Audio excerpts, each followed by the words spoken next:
The first photograph was dismissed as a defect.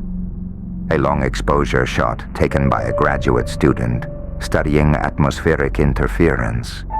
6 minutes of sky over an empty wheat field. When developed, it showed a pale, towering silhouette just beyond the horizon, shaped vaguely like a robed figure with outstretched wings. The edges blurred unnaturally, as if the air itself had forgotten how to move around it. A lens flare could be to blame. Maybe even pareidolia. Then more photographs surfaced. Different cameras. Same shape.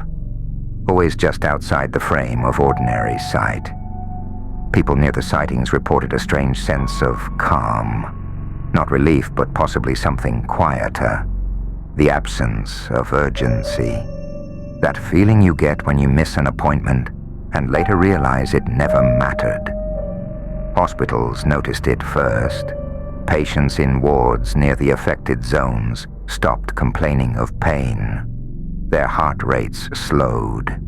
Nurses described them as serene, even when their conditions worsened. Tumors grew slower than before. Deaths became rare, and when they happened without struggle.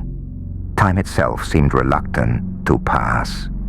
Clocks continued to tick, but moments stretched thin, like honey pulled too far. The creature, if it was a creature, never moved in real time. It only appeared in exposures longer than human attention could sustain.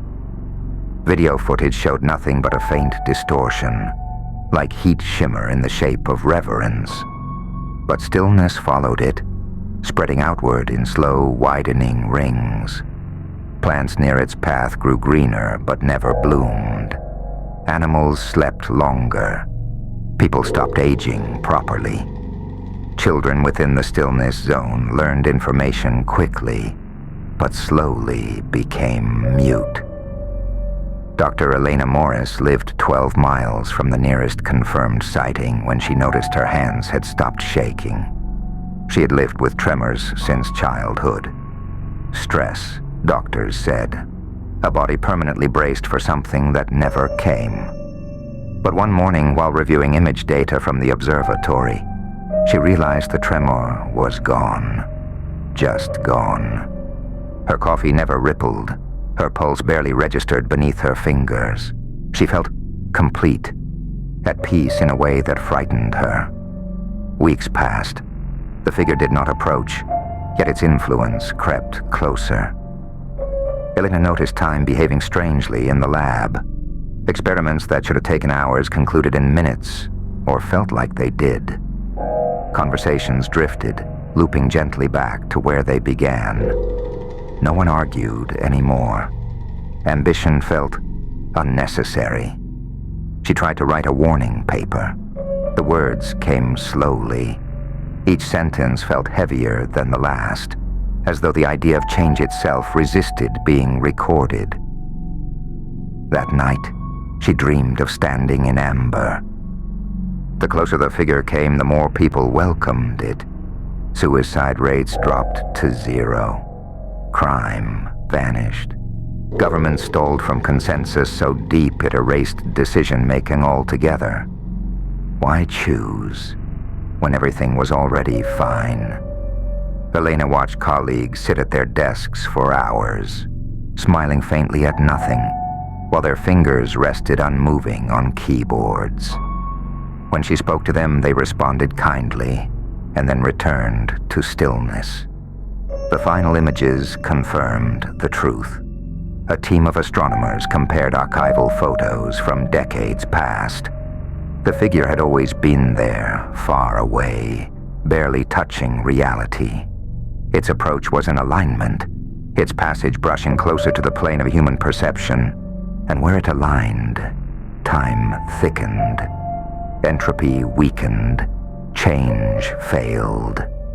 Elena drove toward the epicenter alone. The air grew heavy and sound dampened as if wrapped in cloth. Her thoughts started to slow. Then she saw it.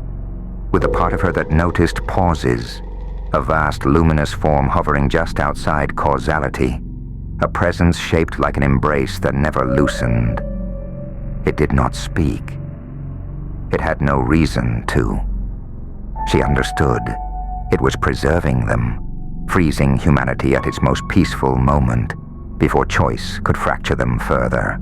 An eternal mercy, a flawless museum. Elena felt herself slowing, her memories softened at the edges. Fear slipped away first, then desire, then regret. She began to feel impossibly beautiful. With the last fragment of urgency she possessed, she raised her camera. One final exposure.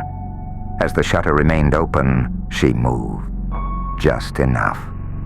The photograph captured the figure clearly for the first time. A vast, patient thing whose mercy was suffocation and beauty intertwined.